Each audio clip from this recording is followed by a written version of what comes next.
Welcome to day 71 of maths wizard. तो हम कर रहे थे एप्लीकेशन ऑफ डेरिवेटिव और जो आपके पास रेट ऑफ मेजर से रिलेटेड चीजें थी वो मैंने आप लोगों को करवा दिया है।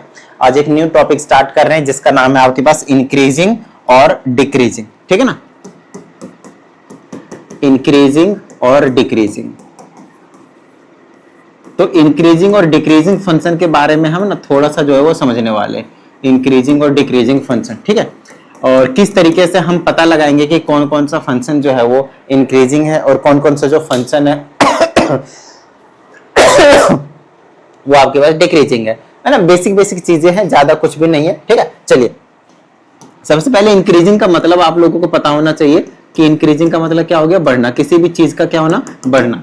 और ये डिक्रीजिंग का क्या मतलब हो गया, किसी भी चीज का घटना। अब इसका बढ़ना और घटना क्या क्या मीनिंग है वो चीज समझते हैं। देखो, अगर आपके पास एक सिंपल सा ग्राफ लेता हूं मैं, यहाँ पे मैंने लिखा मनी, क्या लिखा मैंने यहाँ पे, मनी बोले तो पैसा है ना, और यहाँ पे मैंने लिखा टाइम।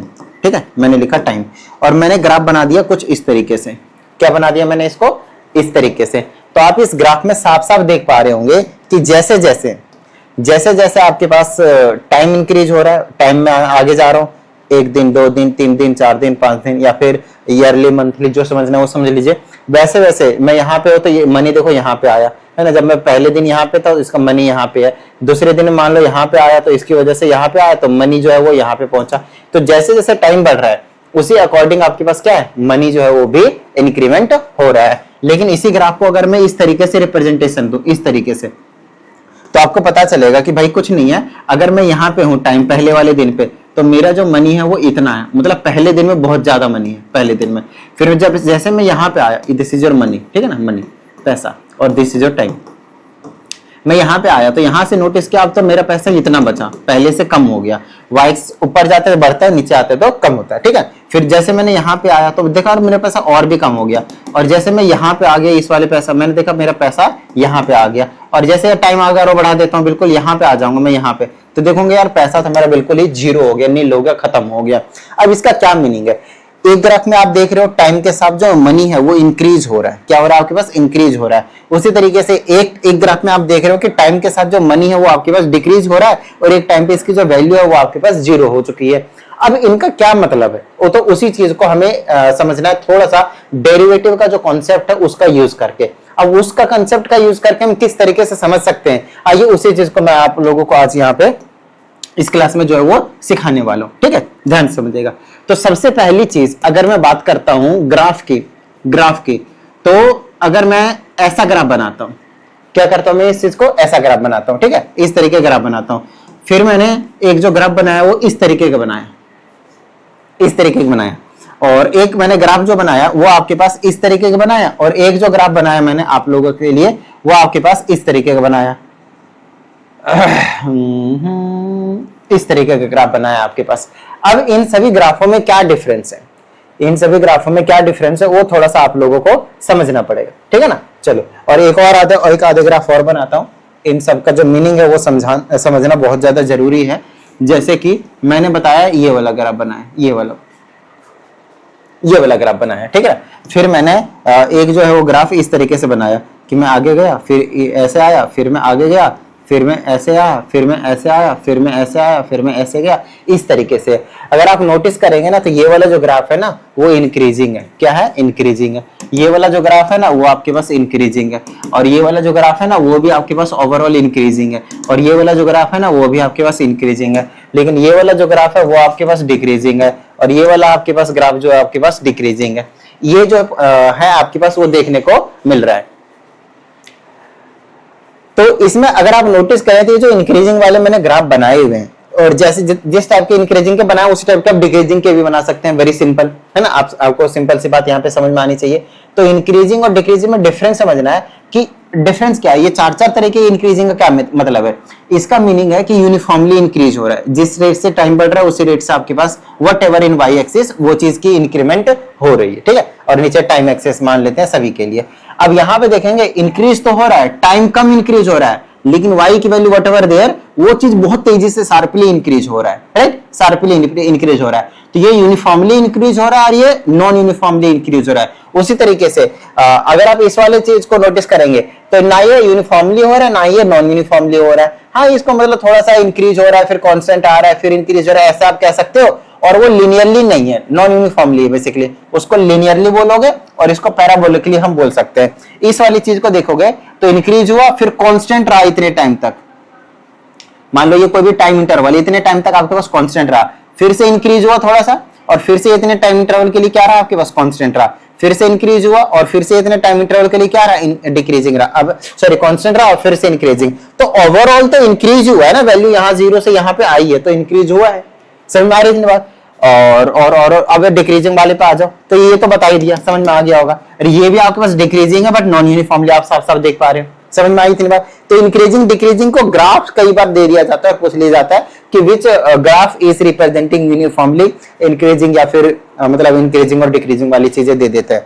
अब आते हैं हम कि सर हमें क्वेश्चन किस तरीके के दिए जाएंगे और हमें किस तरीके से उन क्वेश्चनों को जो है वो करना होगा। नो प्रॉब्लम, समझा देते। तो देखो आपके पास कोई भी एक फंक्शन देता हूं मैं, फंक्शन दिया मैंने आपके पास 2x, क्या दिया मैंने फंक्शन आपके पास 2x, और मैंने बोला यहाँ पे कि जो x है वो आपके पास ग्रेटर देन 0 है, क्या आपके पास ग्रेटर देन 0 है। सिंपल, ये बात समझ में आती है। और 2x नहीं 2x की स्क्वायर देता हूँ, 2x की स्क्वायर, और टेंशन लेने की कोई जरूरत नहीं है, या तो कंडीशन दी होगी या तो 100%। एक चीज बता देता हूँ, एक होता है आपके पास इंक्रीजिंग फंक्शन, क्या होता है आपके पास इंक्रीजिंग फंक्शन। अभी मैं सिंपल बेस क्लियर करा रहा हूं आज के सेशन में, सिर्फ और सिर्फ बेसिक, ठीक है। इंक्रीजिंग फंक्शन तब कहलाएगा जब आपके पास कोई भी फंक्शन f ऑफ x दिया होगा और उसका निकाल दोगे single derivative f dash x, तो वो हमेशा क्या होना चाहिए, ग्रेटर देन 0 होना चाहिए। क्या होना चाहिए आपके पास, ग्रेटर देन 0 होना चाहिए। समझ में आई इतनी बात। नेक्स्ट, अगर आपके पास सिंगल डेरिवेटिव लेस देन 0 आ गया तब क्या, तो उस केस में हम उसे क्या बोलेंगे, डिक्रीजिंग बोलेंगे, डिक्रीजिंग बोलेंगे। इस चीज का ध्यान रखना।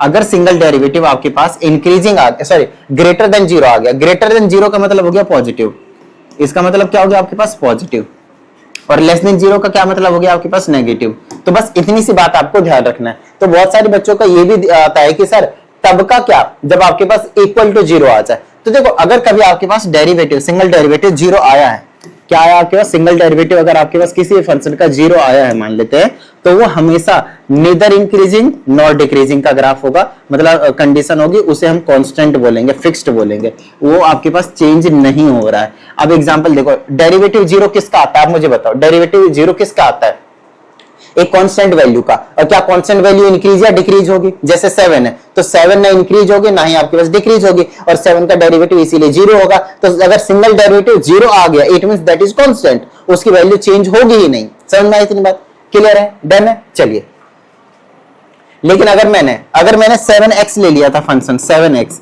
तो इसकी तो वैल्यू इंक्रीज और डिक्रीज दोनों हो सकता है भाई, इसकी वैल्यू में क्या प्रॉब्लम है, x की वैल्यू के ऊपर डिपेंड करेगा। लेकिन अगर मैं बोलता हूं कि x की वैल्यू ग्रेटर देन 0, मैंने कंडीशन दे दिया x की वैल्यू क्या है आपके पास, ग्रेटर देन 0, तो ये वाला जो फंक्शन है वो 100% क्या होगा भाई, इंक्रीजिंग होगा, क्योंकि x की जगह whatever you will put over here greater than 0 positive आएगा तो इंक्रीजिंग फंक्शन हो जाएगा आपके पास। समझ में आई इतनी बात। उसी तरीके से आप सिंगल डेरिवेटिव कीजिए इसका, अब कंडीशन के हिसाब से चेकआउट करेंगे। तो जैसे मैंने इसका सिंगल डेरिवेटिव किया तो कितना आया, 7 आया। देखो डेरिवेटिव नहीं आता तो मतलब बेकार है, ये वाली वीडियो देखना, ठीक है ना।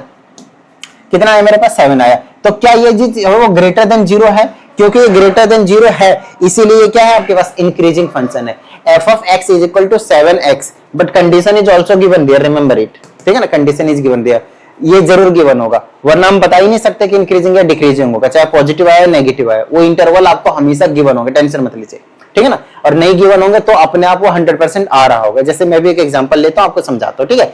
ट्रिग्नोमेट्री वाले भी आते हैं, कोऑर्डिनेट के अकॉर्डिंग पता चल जाता है, और एक एक्सपोनेंशियल फंक्शन भी आता है, वो भी पता चल जाता है, इजी रहता है, टेंशन मत लीजिए। इसका भी कर लेंगे आप आसानी से, इसमें आपके पास कंडीशन गिवन रहेगा, तो इसका डेरिवेटिव आएगा क्या, 4x। तो सिंगल डेरिवेटिव जो आया वो क्या आया मेरे पास, 4x आया। क्या है, 4x। अब x की वैल्यू के ऊपर डिपेंड करेगा कि जो फंक्शन है वो इंक्रीजिंग था या फिर डिक्रीजिंग था। तो इस केस में x की वैल्यू ग्रेटर देन 0 पुट कर देता हूं, तो ग्रेटर देन 0 बोल देता हूं, तो ये जो फंक्शन है वो 100% क्या होगा, 100% क्या होगा भाई, इंक्रीजिंग होगा। समझ में आई इतनी बात, डन है यहां तक, क्योंकि पॉजिटिव आने वाला है हर बार, हर एक केस में, क्लियर है यहां तक। चलो नेक्स्ट है हमारे पास एक फंक्शन लेता हूं मैं f of x is equal to e raise to power x, बस इतना सिंपल सिंपल इतना, ठीक है ना। और अगर मैंने आपसे बोला कि ई की पावर क्या है मेरे पास, सिंगल डेरिवेटिव इसका जो आएगा वो आएगा e raise to the power x, क्योंकि जो ई की पावर एक्स है e raise to the power x जो होता है इसका डेरिवेटिव वो सेम रहता है, ई की पावर एक्स रहने वाला आपके पास, तो इसका डेरिवेटिव ये आया। अब अगर हमने सिंगल डेरिवेटिव निकाला है ना, और जो x है वो बिलोंग कर रहा है आपके पास रियल नंबर से, किससे, रियल नंबर से, कि आप x की वैल्यू कुछ भी पुट करिए और बताइए कि ये इंक्रीजिंग है या डिक्रीजिंग है, दैट्स योर चॉइस। तो लेट्स हैव अ लुक और ट्राई करने की कोशिश करते हैं कि x के प्लेस पे आप खुद क्या पुट कर सकते हो। अच्छा, आपको एक चीज बता दूं, e को आपको एक कांस्टेंट नंबर की तरीके से मानकर चलिए जिसकी वैल्यू अप्रोक्सीमेटली 2.718 के आसपास जो है आपको देखने को मिलता है, और आगे से ये एक इरेशनल नंबर है। क्या ये आपके पास एक इरेशनल नंबर है? तो आप मुझे एक बात बताइए, अगर मैं यहाँ पे वैल्यूज को सब्स्टिट्यूट करता हूँ, लेट्स से 0 सब्स्टिट्यूट करता हूँ, तो any number raise to power 0 is क्या 1, तो 1 आया, ठीक है। अच्छा, e की पावर आप मान लीजिए 2 पुट करते हैं तो एक पॉजिटिव नंबर आएगा, बोलिए हाँ या नहीं। e की पावर अगर आप 3 पुट करते हैं तो भी एक पॉजिटिव नंबर आएगा। तो चलो और कुछ पुट करने की कोशिश करते हैं, e की पावर अगर आप एक नेगेटिव 3 पुट करते हैं तो भी पॉजिटिव आएगा। वो लोग कैसे सर नेगेटिव आना चाहिए, आओ समझो। इसको मैं कैसे लिख सकता हूँ, 1 अपॉन में e रेज़ टू पावर 3, बोलो हाँ या नहीं। पावर माइनस में नीचे लाऊंगा प्लस का हो जाएगा, सिंपल वेरी इजी, ठीक है। अच्छा, अब पता है हमें 1 हमें e रेज़ टू पावर 3 भी क्या रहेगा, पॉजिटिव नंबर, और 1 को अगर मैं पॉजिटिव नंबर से डिवाइड करूंगा तो ओवरऑल आंसर क्या आएगा, पॉजिटिव नंबर। अब मैं कहता हूं अब आप x के जगह पे आप कुछ भी सब्स्टिट्यूट कीजिए, x के प्लेस पे आप क्या कीजिए, कुछ भी सब्स्टिट्यूट कीजिए, any real number, you will always get positive result. Therefore this function is always increasing in x belongs to real number interval. क्या इतनी बात समझ में आई आप लोगों को? थोड़ा सा आइडिया आया? बताओ मुझे जल्दी से, थोड़ा सा आइडिया लगा भाई?